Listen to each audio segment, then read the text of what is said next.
Ας το δούμε τώρα πάλι.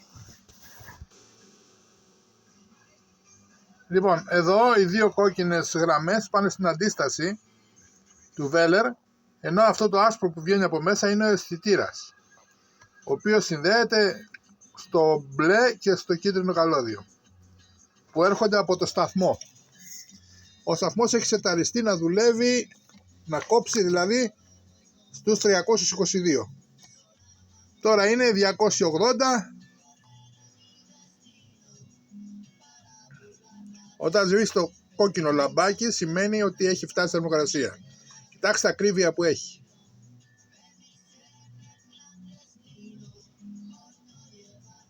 «22 το έχουμε σετάρει, 22 κλείνει. 22 κλείνει, 23, 22, 21. Κρατάει ακριβώς τη θερμοκρασία. Και δεν έχει μέσα ο σταθμός αυτός, η αντίσταση που είχε ήταν σε αυτό εδώ το κολλητήρι. Έτσι. Το κολλητήρι αυτό έχει ένα κεραμικό μέσα, το οποίο είναι... Μισό λεπτό να το πιάσω. Αυτό εδώ. Αυτό λοιπόν έχει 4 καλωδιακά. Έχει 2 καλωδιάκια για τον αισθητήρα που έχει μέσα και 2 μεγαλύτερα καλωδιάκια για την αντίσταση που έχει μέσα. Τι γίνεται όμως? Δεν έχει αισθητήρα θερμίστορ. Έχει αισθητήρα ΚΑ. Ο αισθητήρας ΚΑ συναντάται στα πολύμετρα που έχουν θερμοκρασία, μέτρηση θερμοκρασίας. Αυτό λοιπόν το σειρματάκι εδώ που βλέπετε είναι από ένα τέτοιο, από ένα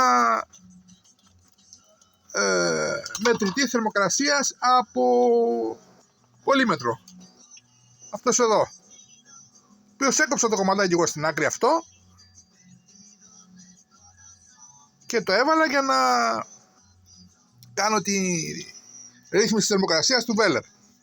Γιατί το επέλεξα αυτό? Διότι πολύ απλά βαρέθηκα να ακούω τιμές για έναν αισθητήρα θερμοκρασίας της βέλερ, ο οποίος, μαγνητικός δηλαδή, ο οποίος κοστίζει από 70 έως 130 ευρώ. Δηλαδή, τι μαλακία είναι αυτή? Με συγχωρείτε για τη κουβέντα, αλλά δεν το έχω εδώ πέρα να σας το δείξω. Μια ηλιθιότητα και μισή είναι. Ένας μαγνήτης είναι και μια επαφή. Πληρώνεις δηλαδή τι? 100 τόσα ευρώ. Ενώ με αυτόν εδώ πέρα τον τρόπο παίρνεις έναν με 15 ευρώ σταθμό, 20 ευρώ κινέζικο, έτσι, του κόβεις το καλώδιο, το βυσματάκι αυτό εδώ πέρα, του το βγάζεις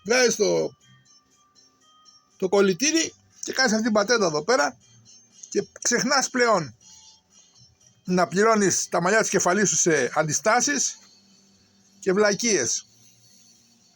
Αυτά. Καλό υπόλοιπο, παιδιά.